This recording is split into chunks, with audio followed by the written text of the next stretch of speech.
تجارتی دنیا سے۔ FBI نے 145 اداروں کو real time data analysis radar سے منسلک ہونے کی ہدایت کر دی۔ FBI کے جاری نوٹیفیکیشن میں وفاقی اور صوبائی محکموں سمیت بینکوں کو بھی نظام کے ساتھ منسلک ہونے کی ہدایت کی گئی۔ نظام کے قیام سے ٹیکس حکام کو مختلف ڈیٹا بیسز سے ریئل ٹائم معلومات دستیاب ہوگی۔ FBI نے ریئل ٹائم نظام کے قیام کے لیے انکم ٹیکس قوانین میں ترمیم کا نوٹیفیکیشن جاری کر دیا۔ نوٹیفیکیشن میں مزید کہا گیا ہے کہ FBI کو مختلف اداروں کے ڈیٹا بیسز تک مکمل رسائی دستیاب ہوگی۔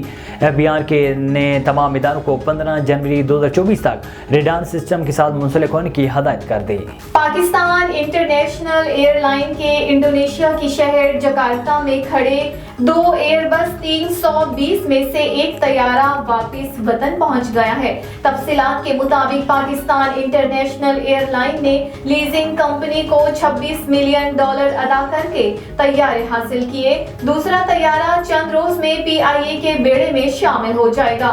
دونوں طیاروں کی شمولیت سے PIA میں ایئر بس ساختہ طیاروں کی کل تعداد 16 ہو جائے گی۔ اس سے قبل ملائیشیا کے ایئرپورٹ پر بھی PIA کا بوئنگ 777 طیارہ لیز تنازع کی وجہ سے روکا گیا تھا۔ ملائیشین عدالت نے روکے جانے کا اقدام معطل کر کے قومی ایئر لائن کے طیارے کو وطن واپسی کی اجازت دے دی تھی۔ بوئنگ 777 روکے جانے سے لاکھوں ڈالرز کا نقصان ہوا۔ مئی 2023 کو ملائیشیا کی مقامی عدالت 26 نے بغیر PIA کو طلب یا نوٹس کیے طیارہ روکنے کے احکامات جاری کیے تھے، جس کے بعد طیارہ روکنے کے احکامات 29 مئی کو طیارے کی روانگی سے چند منٹ قبل PIA اور ایئرپورٹ حکام کو وصول کروائے تھے۔ موسم سرما شروع ہوتے ہی مچھلی کی فروخت بڑھ گئی۔ مانگ بڑھنے سے قیمتوں میں بھی اضافہ دیکھنے میں آیا ہے۔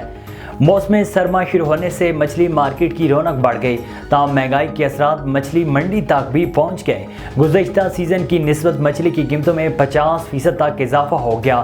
کالا روہو فارمی مچھلی $500 فی کلو تک جا پہنچی۔ کالا روہو دیسی مچھلی $800 فی کلو ہے۔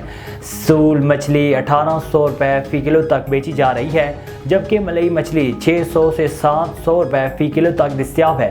اسی طرح تھیلم مچھلی $450 اور چڑا مچھلی $200 سے $400 فی کلو فروخت کی جا رہی ہے۔ عوام کا کہنا ہے کہ مچھلی کھانا بھی اب آسان نہیں رہا، مہنگائی بہت بڑھ چکی ہے۔ گزشتہ سال کی نسبت مچھلی کی قیمتوں میں بھی اضافہ ہو گیا ہے۔ غریب آخر جائے تو جائے کدھر؟ ادھر مارکیٹ ذرائع کے مطابق ایک برس میں دیگر اشیاء کی طرح مچھلی کی پیداواری لاگت بڑھ چکی ہے، اس لیے اب اس کے نرخوں میں بھی اضافہ دیکھا جا رہا ہے۔